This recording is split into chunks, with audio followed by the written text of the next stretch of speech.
Good evening and welcome to the Greg Tompsett Sports Show. You are joining your host along with my two lovely, wonderful guests, Taylor Kyles Victoria. How are we doing? Victoria, we'll start with you. How's your evening going? It's going so well. 2 more weeks, y'all. I cannot believe it. I can't wait. Oh, Taylor, how's life? I like the background. I like all the little friends watching over your shoulder. Thank you, buddy. Yeah, we were just talking about it. I mean, I have a long way to go before I'm matching your background there, but I'm doing well. 2 weeks feels like an eternity, but it's closer than we were before this. So almost a real football. I'm excited. Yeah. It's we were just joking. I think right before you jumped on, Taylor. I just watched Jimmy Graham score a touchdown in a football game, and Victoria, you got to share your reaction when you saw the signing because it was spot on. I hadn't heard it phrased like that, and it was perfect. I remember seeing the tweets, and I was just looking for the Jimmy Graham signs a 1-day contract to retire, and I was like, "This is not a 1-day contract. Wait, what is happening?" Like I like that because I was like, "That is completely perfect." Like he's gonna play football? Is that so? Either way, it is what it is, and obviously, Taylor spent a great deal of time, focused on the Patriots. I've obviously been focused on the Bills.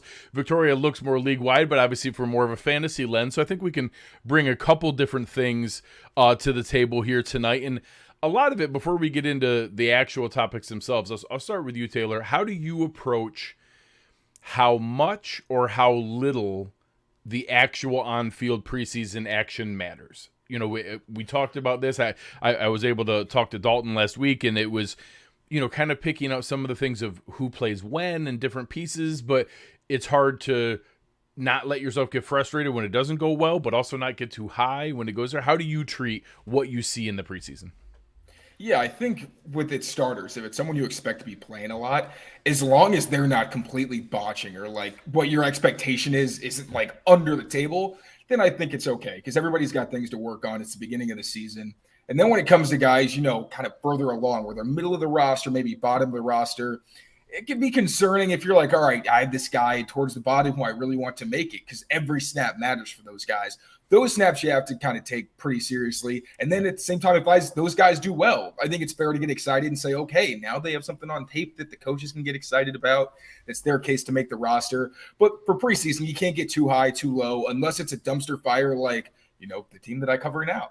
If it's the Patriots situation where it's like they don't look like they are on the same page and it's a complete, mess, then you get concerned. But for the most part, everything has a hefty grain of salt. So, Victoria, is it true that in fantasy football, you can only confirm your priors, but anything else doesn't count? I was just going to interrupt by saying that. Confirm your priors? Yes. A guy I love did something awesome. Look at this, man. A guy I was low on, he stinks. Well, that's it. Confirming everything. Everything else doesn't matter. That's it. As a fantasy analyst, yes. And there are some things. Matter of fact, again, shout out to Dalton Miller last week that we were talking. I wasn't. I'm a fan of all football. I watch games across the board. I play in an obsessive amount of fantasy leagues.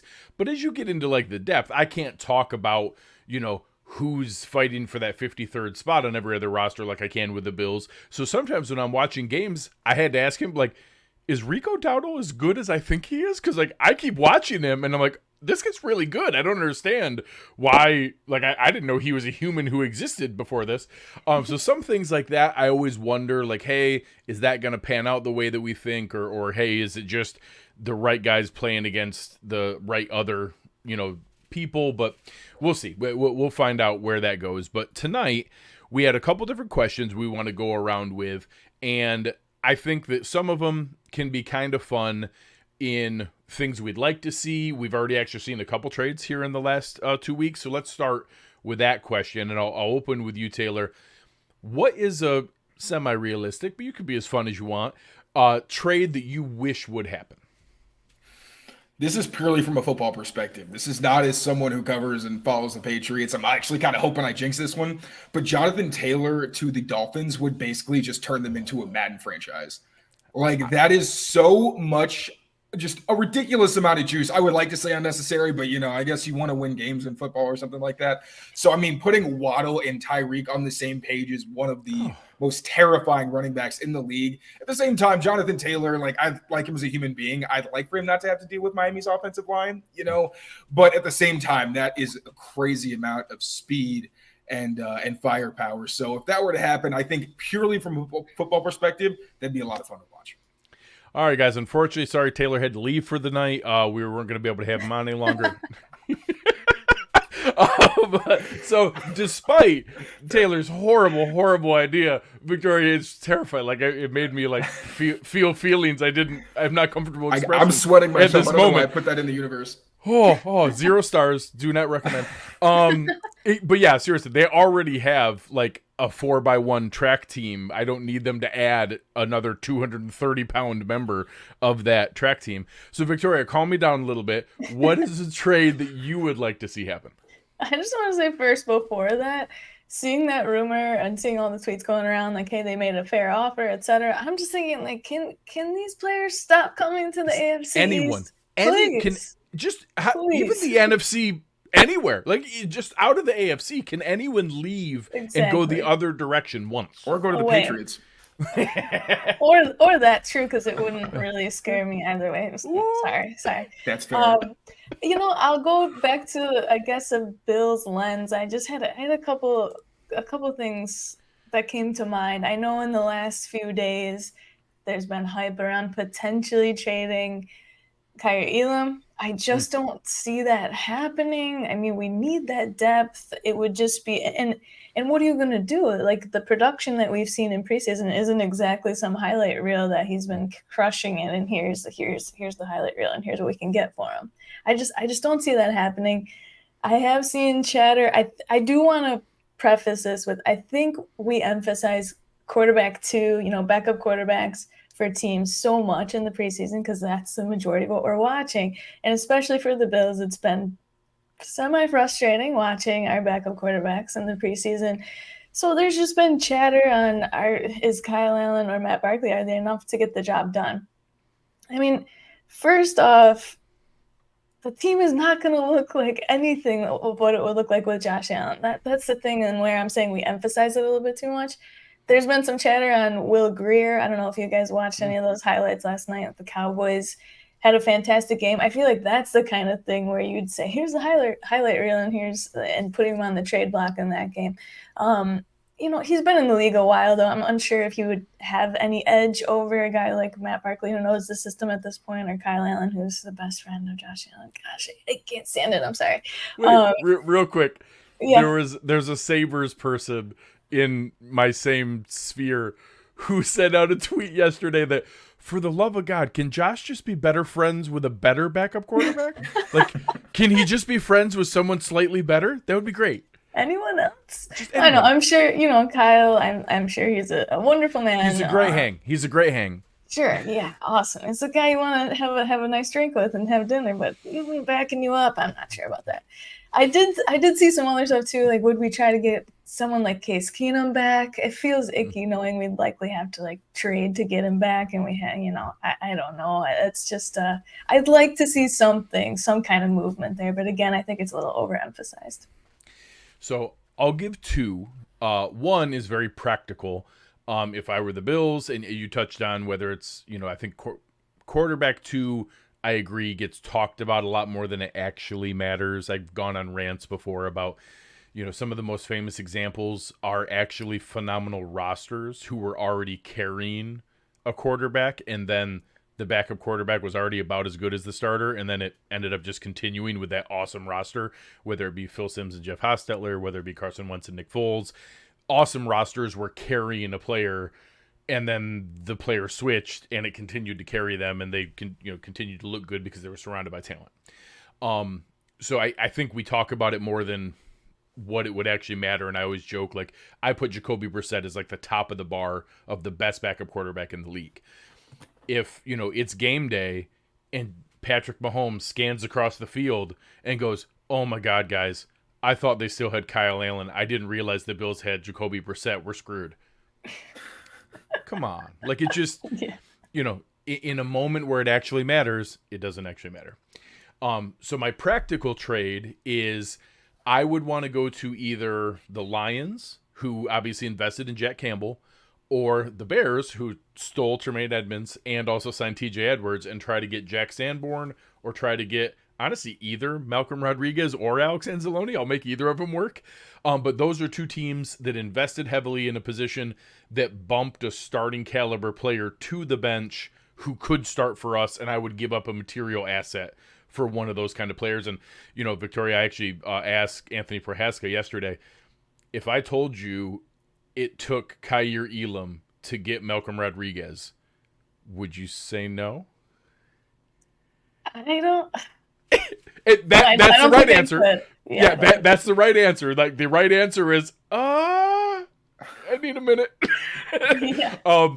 My fun trade is outside of any of our teams. I want two things.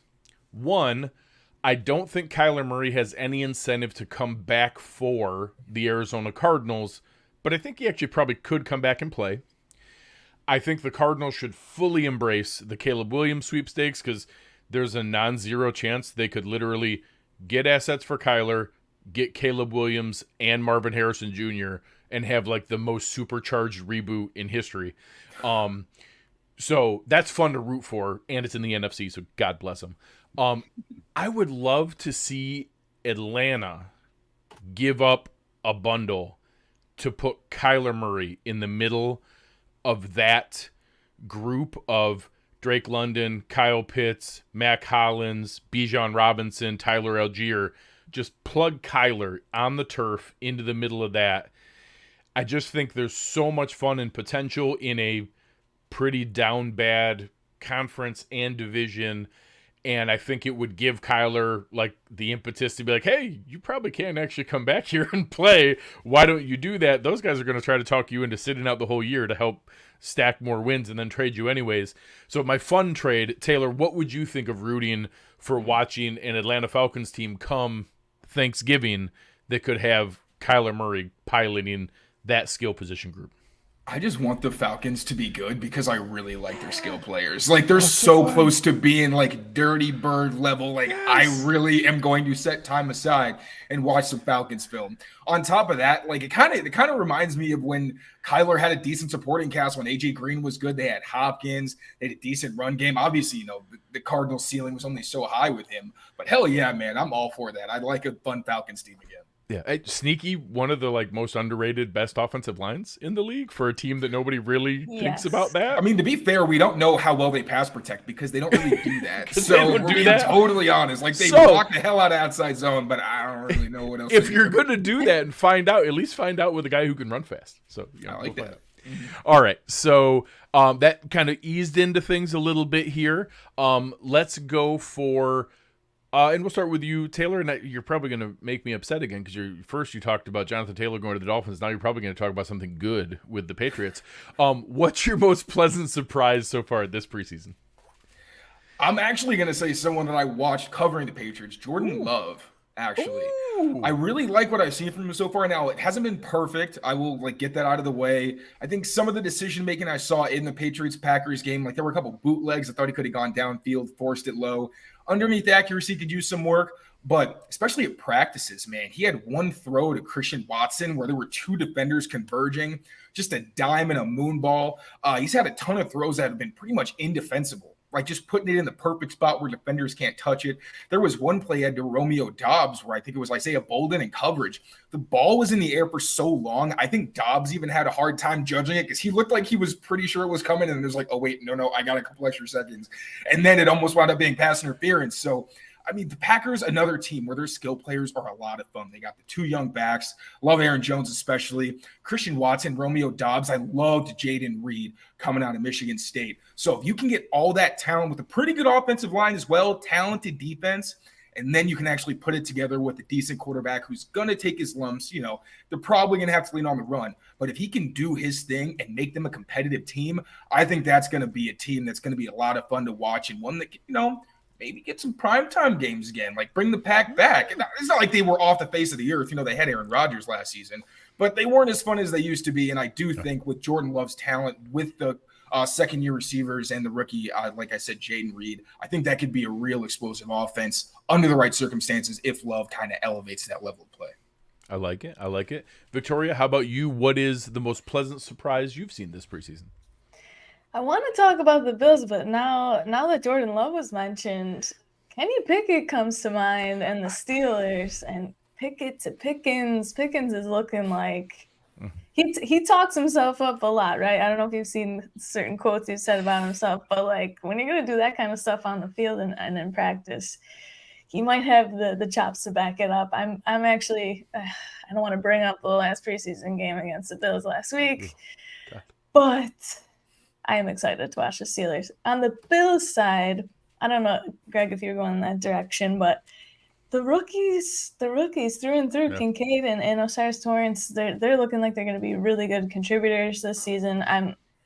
I'm feeling more confident that we won't stick with our first, second, third round guys, just getting them these limited snaps. I hope we throw them right into the fire. And just looking at them first and second round picks this year compared to, it's not that much fun to look at the list of Brandon Beane and McDermott's draft picks over the last few years. They've had some hits and then some misses that haven't felt so great. So seeing the rookies just do their thing in preseason, I'm hoping it translates to the actual season. I agree, and I certainly probably would have picked Dalton Kincaid if you didn't. I'm happy that Taylor didn't rub it in, but so the last couple of years, there have been a couple small school guys that we've done a bunch of work on and I've really fallen for. One of them went to Lenore Ryan, and his name's Kyle Duggar, and it broke my heart, and it was very upsetting. This past spring, I spent a bunch of time being like, guys, I think this Marte Mapu guy is like real. Like, I think this is like a real thing. And like, I'm so annoyed that again, the Patriots stole the guy that I'm like, he's just kind of like a modern defender that like he could play 5 different positions in the middle of the field. I don't know if it matters which one you put him at. And of course, he's flourishing in a versatile, kind of positionless role. I'm really annoyed that again, you guys steal my hybrid overhang, hybrid star, hybrid dime linebacker, movable piece. And again, you get the small school fun guy. I'm really annoyed that, of course, Marte Mapu looks just as good as better than what I hoped he was going to be. And if I may, I actually spoke to him today in the locker room. Cool as hell. So smart, very awesome guy. I'm excited to get to cover him more. And I was going to say, I really like Dalton Kincaid. So again, that's one of those where like, I like football players above else. I'm rooting for them more than the teams. I was like, I hate that he's going to the AFC East, especially to the Bills, but I love the fit because he gives you that different type of like, Cole Beasley's small, shifty slot guy. He's the big guy who's also got great athleticism. I love that fit for him. And it's also nice because I'm not as scared because the Patriots have Mapu and they have Duggars. So, I'm not terrified going man-to-man coverage against him necessarily. Diggs is still Diggs, but I like your picks as well, Victoria. I like Osiris Torrance too. Absolute animal. He's a beast. Yeah, he's actually been so. Speaking of getting to speak to him, like I'm not a small guy. Like I'm not a small guy. I don't have small hands. At the Senior Bowl in Mobile, I went down on the field and was doing some of the interviews. I was all set up and ready to go, and I'm interviewing Osiris Torrance, and I reach my hand out. And it like engulfs my hand and his fingers go like halfway up my wrist.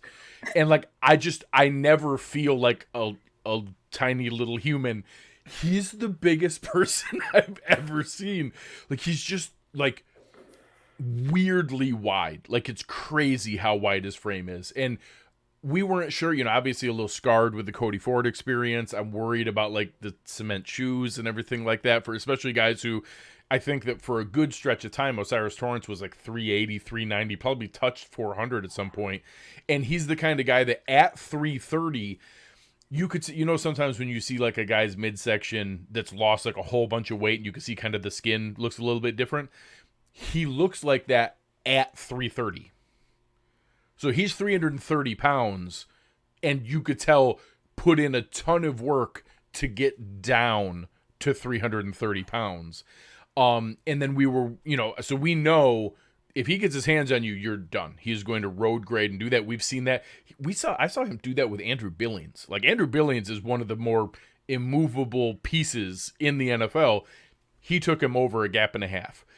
We were worried about how will he do in pass protection, and he is not, like, A pluses across the board, but it's actually been better than I expected, and better than most of us at Cover One have expected in what he's shown so far. It's actually been very reasonably encouraging, to the point where it's now pretty much a done deal. He's taken Ryan Bates' spot and is going to be the starting right guard, and we just now have the luxury of a backup who can play multiple different places. So that's been a nice part.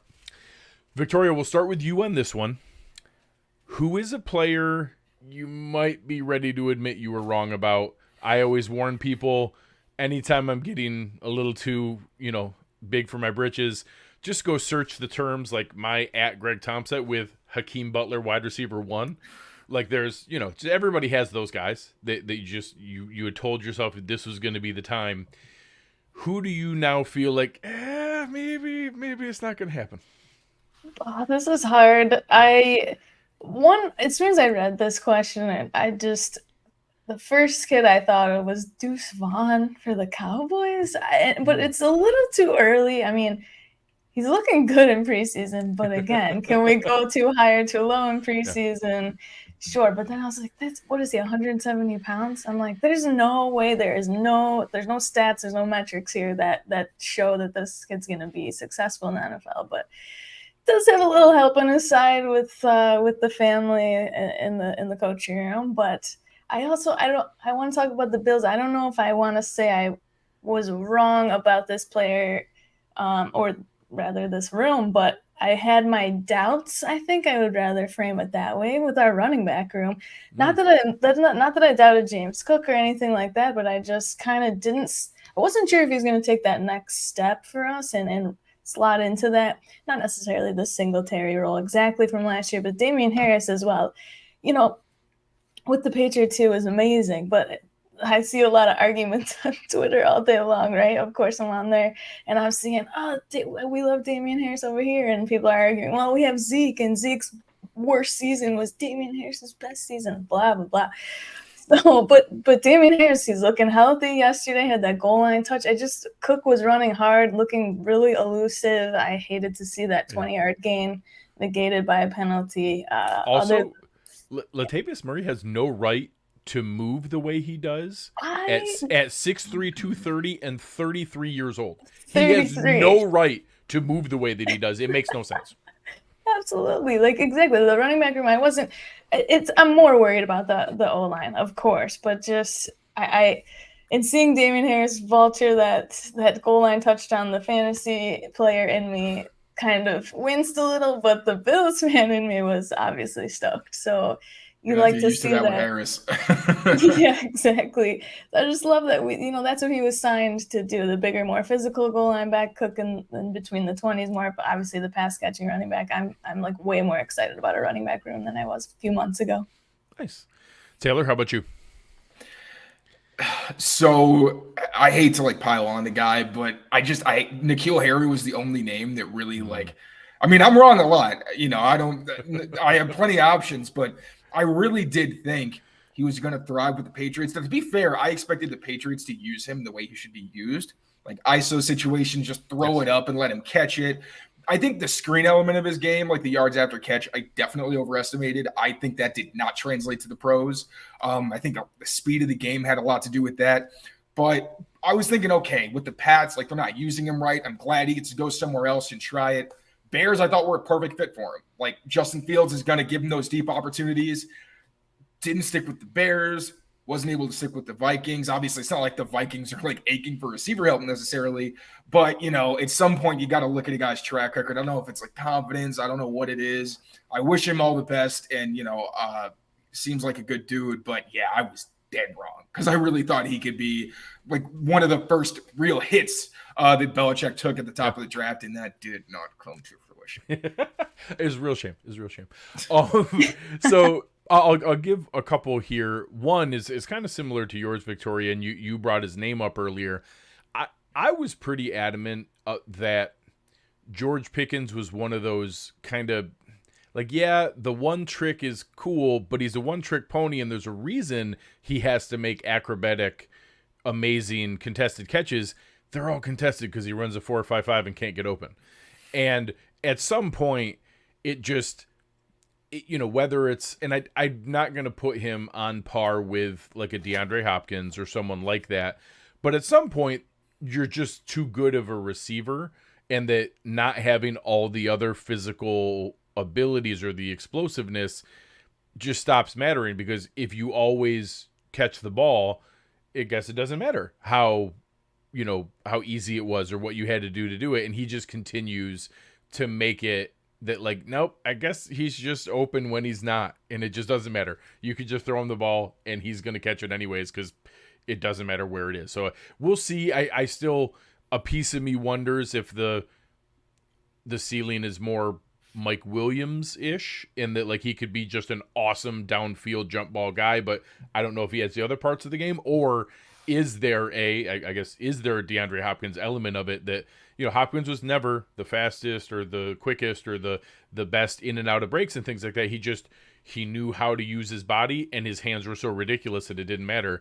He could just continue to catch the ball. So we'll see where that one goes.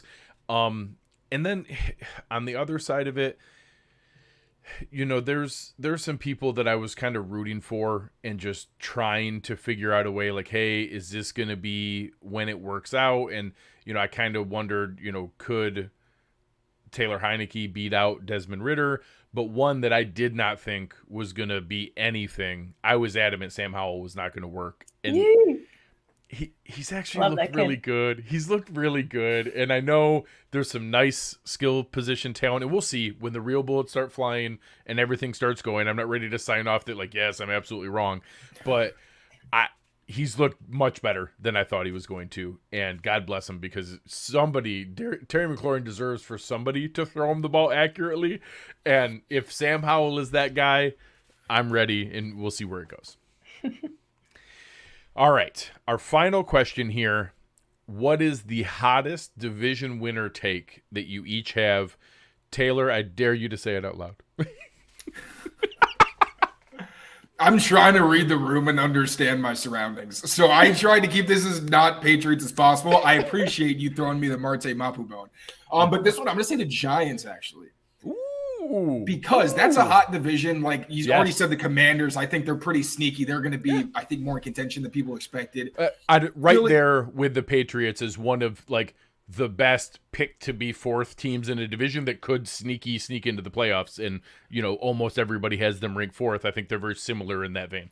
Absolutely. Like the Eagles, I think, are the kings of the mountain. I don't think anybody's really expecting them to fall off. The Cowboys, especially with Brandon Cooks, like I think they finally have a legitimate 1-2 punch out there now, where Amari Cooper is obviously fantastic, but I think now, obviously, I hope Dak gets his interception problem under control. But I thought last year he was still popping off. Like the interceptions were bad, but they were still a very productive offense. But the Giants, man, one, as you all know, Brian Daboll is fantastic. Huge fan of him. That's awesome. Wink is an absolute savage.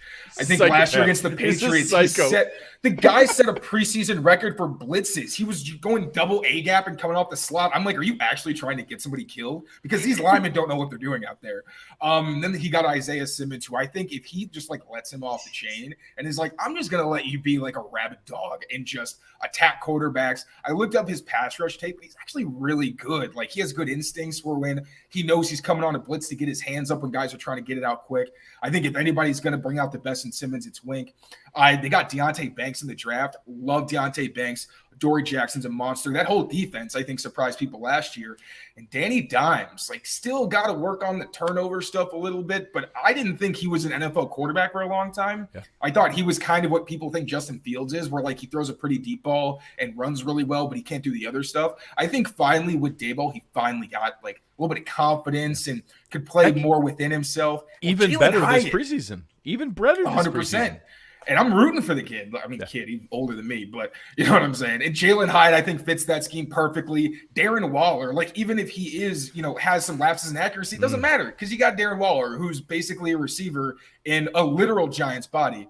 And then their tackle situation. If Evan Neal gets it together, I mean, he and Andrew Thomas are going to be one of the better duos, I think, in the league, again, dependent on Evan Neal. But I got to say the Giants, they got a lot of talent, and more importantly, they have great coaching that knows how to maximize that talent. I like it. I like it.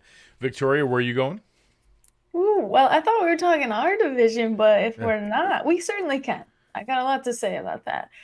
I do like the Jacksonville Jaguars this year. I think they're gonna surprise. I think surprised us a little bit in the second half of last season. I think Trevor Lawrence takes that next step this year, especially now he's got Calvin Ridley. I wish we traded for Calvin Ridley when we had the shot. I mean, that was just, oh shoot, he's not going to play for the season. Who cares? That was second and a fifth looks awful reasonable now. Oh my gosh! And he made an insane catch. I think it was in yesterday's game. Yeah. And they're gonna light it up there. And Travis Etienne looks pretty healthy. Tank Bigsby looks like a fantastic backup running back there. Sneaky. Yeah, I'm excited to see them. I think at this point though, Greg, is it a hot take to say that we think the Bills will win the AFC East? It depends. If you watch Get Up, if you watch the panel on Get Up, yes, because literally no one picked them. Everyone picked either the Jets or the Dolphins. So I'll allow. Can I make my case for the Pats real quick, though? Real quick? Yes. Just piss some people off? Yes, please. Bill O'Brien and what is going to be a top 3 defense and what I also think is going to be a top 5 special teams unit. That's a winning recipe. I would love to poke holes in everything you said. However, one of the biggest things I tell people, especially from a gambling standpoint, from a fantasy standpoint, very similarly to anytime you go from historically terrible coaching to just like competent above average, some definition of good coaching. You saw the Urban Meyer to Doug Peterson. You saw, like, we've seen this over time. I don't think Bill O'Brien is like the greatest offensive play caller in the league, but he's good. Like, people conflate GM Bill O'Brien in Houston with offensive coach Bill O'Brien in Houston. He was not a great general manager. He was not a great evaluator of talent, or maybe the worst trader in NFL history, but he was still very, very good at calling offense. Going from whatever you want to call that Matt Patricia, Joe Judge experiment last year to now the reality of Bill O'Brien. Like, he is a real NFL coach, and at a bare minimum, an above average play caller. He's one of the top half play callers in the league at a minimum. Is an annoyingly huge improvement, and historically that is a smart thing to bet on, whether it be like team total overs, early seasons point spreads, some statistical output overs. So after you guys leave, Chris and I looked at it on, Underdog is a great sponsor for our show. We enjoy them very much. In their pick'em contest, some of the season long stuff, one of the easiest picks, they had Ramondre Stevenson's number really low, and it was like, this is way too low. This is way too low. He's going to be better than that. That's just not enough. I think there is an annoyingly higher floor, and then we always know there's good defense and good special teams with New England. So I do think the unfortunately rising tide that lifted all the boats in the AFC East is probably too much, but in some crazy universe where you have a bunch of Dolphins, Jets, Bills knocking each other off, and the Patriots pluck off the right wins in the right places and then leverage the fourth place schedule that the other teams don't have.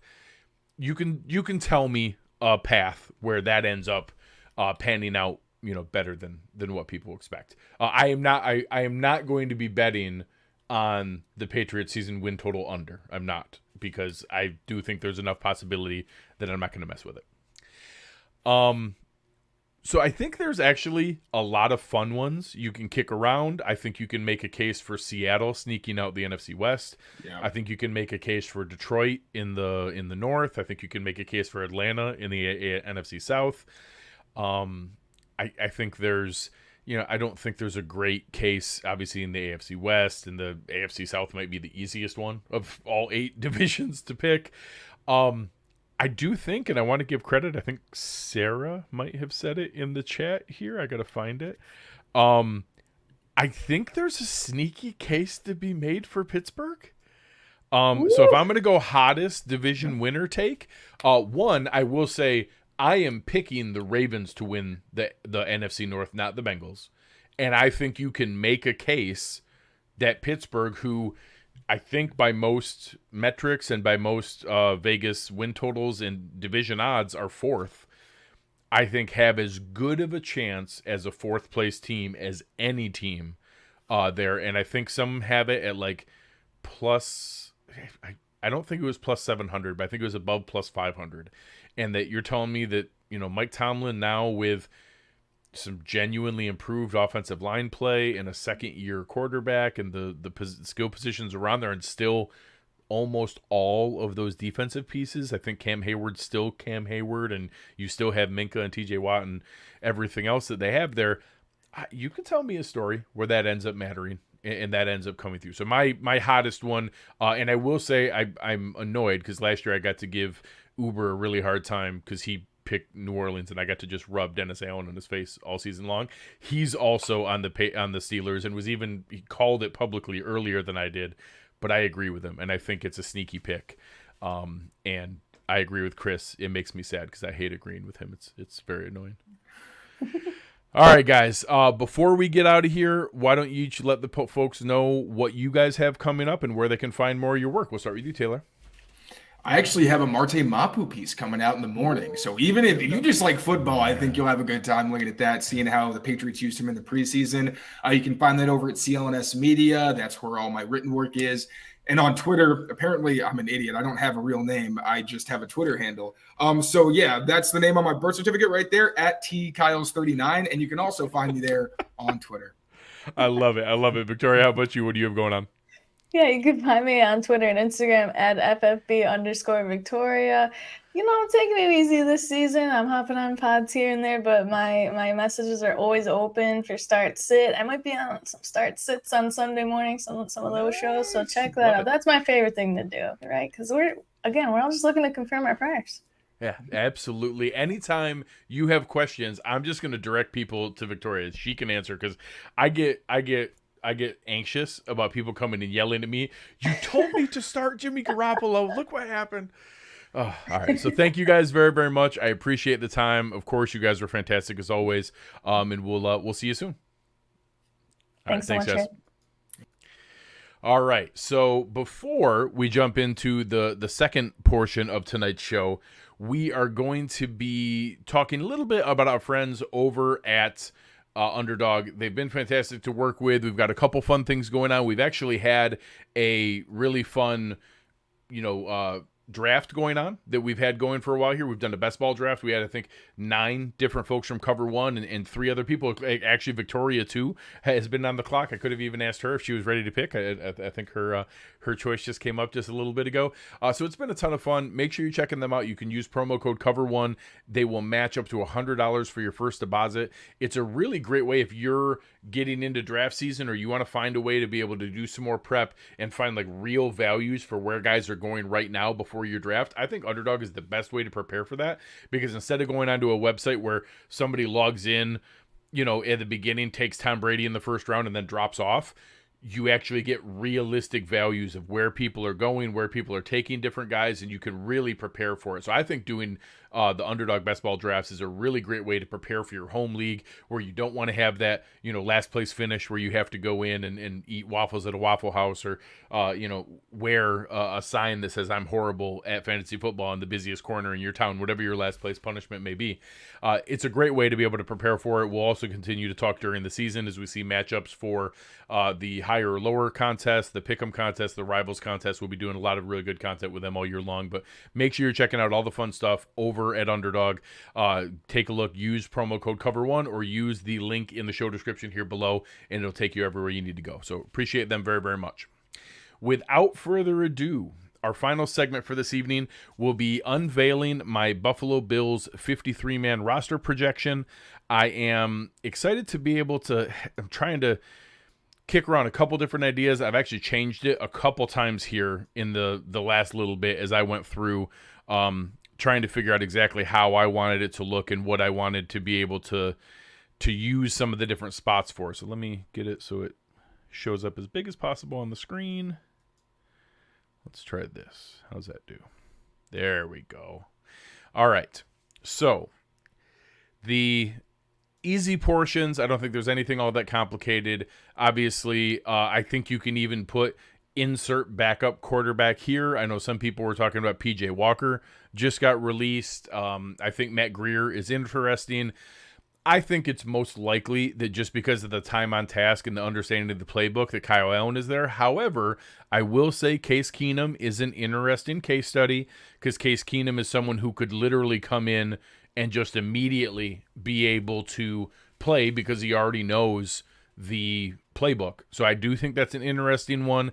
For the most part, it's rearranging deck chairs on the Titanic. It just, if Josh Allen goes down, the ship's going down with him. And I just don't think it's worth spending any assets. Now, upgrading for free, of course. Is PJ Walker better than Kyle Allen? Probably. Would I take a Tyrod Taylor or Jacoby Brissett if it didn't cost us a Leonard Floyd contract or a Connor McGovern contract? Of course I would. But I'm not going to spend any assets on it. So I'm not going to trade draft picks. I'm not going to spend extra money. But if we can upgrade without giving up anything, of course I would want to upgrade, and I'm open to that. I don't want to sacrifice another actual playable piece, even a Poona Ford or a Taylor Rapp or whoever it might be. I would rather use every available resource on the roster that will play and not on a group that just is not going to have any additional assets. So that's one piece of it. The next one, I think the running back room, again, is pretty defined. I don't think there's anything all that interesting with the running back room. I think that that's going to be a pretty simple view of it. James Cook, Damian Harris, Latavius Murray. Whether you count Reggie Gilliam here or as a fourth tight end, he can be both things. He wears all the hats. He also plays special teams. It's great. The receiver room is where we get into our first bit of shenanigans. So I believe Tuesday at 4 o'clock, we will see Andy Isabella released. I think we will see Khalil Shakir make the roster. I then think Khalil Shakir will be placed on short-term IR, and Andy Isabella will be re-signed on Wednesday. So I put his name here in red, and I put it that way because you're going to see a couple more of those. I think we might see as many as 3 little roster shenanigans spots where that could take place, and I'll talk about a fourth one here in a moment. So I think, obviously, the top 4 are locked in stone. Gabe Davis, Deontay Hardy, Trent Sherfield, those 4 are absolute rock-solid, stone-cold lead pipe locks. I think Justin Shorter is 99%. I think that he was a little bit of a roller coaster. If you listened to Anthony Prohaska and I yesterday, you heard us talk about how he was kind of non-existent and even rough on special teams in the first game against the Colts. Then actually looked very good against the Steelers and had a lot of nice reps, and then was okay against the Bears. He was fine. He wasn't anything special. It wasn't amazing, but it wasn't terrible. I think he can play special teams, and I think he's got enough of a future that he's there. John Roberts here asking if Andy Isabella clears waivers. Andy Isabella is a vested veteran. He has played 4 years. He does not have to clear waivers. Any player who has 4 vested years in the NFL Players Association is a free agent. They get to choose where they want to go. So he would not. However, guys like Darrington Evans, Keyshawn Johnson, Terrell Shavers, guys that I've projected to go onto the practice squad, they would have to clear waivers. Andy Isabella would not have to clear waivers. He just barely, but he had 6 games. He was active for 5, and he was on the Ravens roster, but not game day active week 2. He is a vested veteran. You can actually see it. Sal Capaccio shared a tweet on one of my threads where I was explaining. A lot of people had wondered. I actually checked with some of my contacts that do NFL contract work to confirm that, and Sal said another way you can tell is he was listed as a vested veteran when he signed with the Bills. So you could see that from the NFL and from their listing of him. So that you can confirm that it's correct in that manner. Tight ends, I do think is pretty clean, although we did see Jay Sternberger released today. I know he's going to be a target to be able to get back on the practice squad. We'll see if that works out, but I think that they're going to try to be able to get him back on the practice squad. It's not crazy that he got claimed by somebody or goes to another practice squad where he thinks he has a higher chance to get on the roster, but obviously he was already released today, so that one already looks accurate. the same thing. Dawson Knox, Dalton Kincaid, Quentin Morris, they're all locks. Quentin Morris and Reggie Gilliam both can do fullback and tight end things, and they were 4th and 5th in special team snaps last year. They are 100% being able to make the roster. Line is where it gets interesting. So this is the one I've changed my mind a couple times. So the real question is, who has a better chance of making the roster? Who has a better chance of making it onto the practice squad? Who might get an offer from another team or might get claimed? Ryan Vandemark is, I think, now above that threshold. I think he has played too well and would get claimed. He is not a vested veteran. If he got released, he would have to go through waivers. Somebody would claim him. Probably the Bears right off the bat would just claim him as the number 1 waiver claim status. Dawkins, McGovern, Morse, Torrance, Brown, Ryan Bates, David Edwards, those are all locks. Those middle 7 are 100% locks. I think Ryan Vandemark has become an 8th lock. I think he is going to make the roster. I don't think there's any question. The last one is 2 questions. Do we see a 9th guy and a 10th guy, or just a 9th offensive lineman? I went with just a 9th offensive lineman, and I went with Richard Garage because I'm nervous enough that he might not make it through waivers. I think you can make a similar case for Alec Anderson. Some people may feel stronger about David Quessenberry. I don't think he's played well enough to lock that in. We would eat $1 million in dead cap if we waived David Quessenberry. I think he would make it onto the practice squad. I don't think somebody else would sign him. I think he would make it onto the practice squad and be like a Duke Johnson or last year AJ Klein, a guy that is veteran but is on the practice squad and can be called up when needed. So right now I'm going to go with Richard Garage. I think Joe Biscaglia did a very similar transaction but did it with Alec Anderson. So we'll see. I know he likes him there. Ike Bacher, I think, has played well. He's a guy that could even get traded instead of just cut. I think that there's some movement there. But we'll see where this goes. I'm going to go with these 9 guys. I think Richard Garage and Ryan Vandemark have played well. This is also a spot similar to Kyle Allen where I won't be shocked if we see another player picked up or brought on. You know, if we were to trade for a Kelvin Beachum or someone like that, I think this is where we would see, if we bring anyone in, it's either at right tackle or at middle linebacker. It doesn't mean they come in to start, but if we add somebody, it would be in that kind of spot. So we'll see where that goes as the evening happens here. Switching on to defense. The beginning part, I am right now going with 10 defensive linemen. I think we just have too much talent in that area. I think the defensive tackles are locked in stone. I think we're keeping all 5 no matter what. Daquan Jones, Ed Oliver, Poonafore, Jordan Phillips, Tim Settle. Tim Settle has actually been one of the more pleasant surprises this preseason. He's looked fantastic. And I think he's going to be in a spot where he could play and we might have 5 defensive tackles active on game day.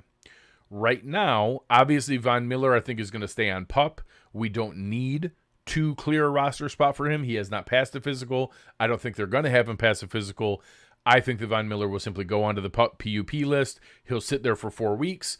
After 4 weeks, I think he'll come home, get himself ready while we go to London, and I think we'll see his debut in Week 6 on Sunday Night Football against Brian Daboll and the New York Giants. But because of that, I do think we keep all 5. Leonard Floyd, Gregory Rousseau, AJ Epinesa, Carlos Basham, Shaq Lawson. If there's a trade, I think it would be AJ Epinesa or Carlos Basham. Both are still, day 2 picks. AJ Epinesa's contract is expiring. I think Epinesa is better than Basham, but if another team thinks that and they want to give up a better draft pick for AJ Epinesa, I'm not going to lose sleep because I think Shaq Lawson and Basham and Epinesa are all in the same general tier, and that when Von Miller comes back, it's going to be Leonard Floyd, Gregory Rousseau, and Von Miller playing almost all the snaps anyways, because if the 3 of them play 65% of snaps each, that's 195 of the 200% of snaps that will be available for defensive ends, and I'd rather see those 3 rotate all the rest of the season and that extra guy just be a backup as needed. So we'll see where that goes. I think that's more likely of where it's going to be. Now we get into a little bit more shenanigans. There's 2 different spots where injuries could play a case. So you see that red font again. AJ Klein is there. I think AJ Klein gets released on Tuesday and then brought back on Wednesday. So I think that because, one, Balin Spector, you heard Coach McDermott describe his injury as week to week. I think we have to interpret that as not being available for week 1, and I think that's just an easy one where he makes the team, they put him on short-term IR and bring him back when he's ready. I think that's 1. Dorian Williams also has a calf injury. Calf injuries can be really sneaky. They don't have any reason to rush. Down here, you're going to see lovely Reed Ferguson as another red, sneaky, wait in the parking lot guy. They can release Reed Ferguson. He has no risk of going anywhere else. No team likes to make changes to their long snapper. The Bills are not entertaining other options for long snappers. He's going to be able to wait out there. He has no dead cap. They're going to give him an extra $25,000 for his trouble and say, hey, thanks for being a good team guy. Here's your same exact contract back plus an extra $25,000. Come on back. They'll do the same thing for AJ Klein. I think that we initially stash both Bale Inspector and Dorian Williams, and then we then go into the game with Terrell Dodson, Terrell Bernard, Matt Milano, AJ Klein. I think Terrell Bernard will be ready to start, and I think our two starting linebackers will be Terrell Bernard and Matt Milano, and we'll see Dodson, Klein, and Medikevich all playing special teams and in there ready to play that way. I think Trayvon Howard is brought back on practice squad. Also, I brought up some names here, Kingsley Jonathan, Cameron Klein, and Eli Ankow. Those will be our targets. I won't be shocked if all of them get claimed by another team. It's possible. We'll see where it goes, but I hope we get them back because I think they've played at a level deserving of a roster spot, but that's been pretty common for the last couple of years. We've had some pretty crazy defensive line depth. I think all those guys have a chance to make a roster, but I'll be excited if we get them back on our practice squad. This was my toughest one, is figuring out, honestly, it was whether to keep the 10th defensive lineman or whether to keep the 11th defensive back. So as you can see, I have Cam Lewis getting released and going on the practice squad. I think this is easily the biggest chance for me to be wrong because there's a lot of really plugged in people who think he's a lock for the roster and have him as a fifth safety. It's possible there's some other roster shenanigans somewhere. Maybe we go short at one other spot. I don't think there's an obvious spot where that's going to happen. I've already messed around with a lot of other roster spots. The guys who are here, they're all making it. Obviously, we can argue about Kyer Elam and the fact that he hasn't won a starting job. He's still been one of our top 4 outside corners. Of course, he's going to make the roster. Dane Jackson, Christian Benford, Tre'Davious White, Kyer Elam, Taron Johnson, Saran Neal, Micah Hyde, Taylor Rapp, Jordan Poyer, DeMar Hamlin. It's just, those are our guys. They're all going to make it. Those are simply all locked in. I think Cam Lewis has a very real shot, and maybe he does beat out one of these other guys at the spot. Maybe it's Tim Settle, maybe it's Shaq Lawson, maybe it's Boogie Basham. Maybe we go shorter at wide receiver or one other place. I just think those are the places where we're going to see the most movement, and we'll see where it comes from. I think Cam Lewis is right there on the borderline, but he was my 54th guy and my hardest guy to fit back on. Obviously, our specialists here, Tyler Bass, Sam Martin, Reed Ferguson, there's no mystery. Those will be our kicker, our punter, and our long snapper for the season. I don't think there's anything else there. So, I think that there's a handful of different ways to look at this Bills roster. Obviously, in about 36 hours, we're going to know what's going on. It's going to be 4 o'clock on Tuesday. We'll see more stuff trickle out tomorrow, and then we'll see even more on Tuesday. This was one other. So Elvis here asking, McGovern, will he go on the pup? So one, semantics. He can't go on the pup. If you've already passed the physical, you are, and again, using the semantics of it, physically able to perform. You've already been in there. Physically unable to perform is the definition where you weren't ever cleared to play football like Von Miller. He has not passed the physical. So it's semantics. It doesn't matter. But the one difference is Von Miller can go directly onto PUP without needing to make the 53-man roster. Connor McGovern, because he already passed the physical, he would have to make the 53-man roster and then get put on IR. For anybody who hasn't checked it out, Kyle Trimble over at Banged Up Bills does a bunch of great work for us at Cover One. He went and explained, as of right now, it looks like what we've been told is either a bone bruise or an MCL sprain because he banged knees. That was the term he used, and that Elena Getzenberg reported that was discussed. That isn't so if that were to happen, that would mean it was like a 6-week injury because you need to hold him out through week 4. Even if it was, hey, this is definitely a 4 to 5 week injury, we're not even sure if he'll be back for week 2. So, okay, if we're not sure, let's just hold him out to be careful. I don't think that's the case. I think we're talking about like a 2 to 3, 3 to 4 week injury, which has him back maybe for game 1, but probably at minimum for game 2. We have David Edwards. I don't think there's any reason to put him on the PUP. Now, I don't have all the information. It's absolutely possible that we could be able to put him on there. Both of them. So Spin saying here, so is the PUP list mean a player can come back before week 4? No. Both physically unable to perform and injured reserved in season are 4-week minimums. They have to be up for at least 4 weeks. You then have like a 21-day practice ramp-up time, and then another, I think it's 7. I don't remember if it's 7 or 14 days. We have the 21 window practice ramp-up time, and then either maybe another 21 days or another week, some period of time where you have to decide, do you bring them back or do they stay on the IR for the rest of the year? So both PUP and IR at the beginning of the year is a minimum of 4 weeks. And then if it happens later on, PUP, you can't go on to the PUP because you've already been on a roster, but everything else during the year becomes in-season injured reserve, which is a 4-week minimum. At the beginning of the year, PUP is also a 4-week minimum, but you can only be on PUP if you didn't make the roster and didn't pass a physical. So it gets a little, kind of semantic with the definitions of the different things, but that's the difference. There is one, you haven't passed the physical yet and you don't have to make the 53-man roster. The other, you did pass a physical, which means you now have to make the 53-man roster. That's the easiest part to remember. But he is the one question. I did not put him in red. I did not put him on injured reserve because I don't think he's going to be held out. I don't think it's guaranteed he plays week 1. I think it's possible he plays week 1, and I think that he'd be back quickly afterwards. I think it's very possible that our starting lineup in week 1 is with David Edwards at left guard. We'll see what happens beyond there. Again, some of the other names that got thrown out here today, I talked with when Taylor and Victoria were on. I talked about how I think it's possible that a Will Grier or PJ Walker happens. I'm going to hold out hope that we trade for a Kelvin Beachum, or that we trade for a Malcolm Rodriguez, or that we trade for a Jack Sanborn. I don't expect any of those things to happen. It would be cool. I would be excited if we could trade Boogie Basham and a pick or something like that to go get a guy who could come in. Kelvin Beachum would probably be an insurance policy for Spencer Brown. Malcolm Rodriguez would come in and start day 1. He would take that job and run with it.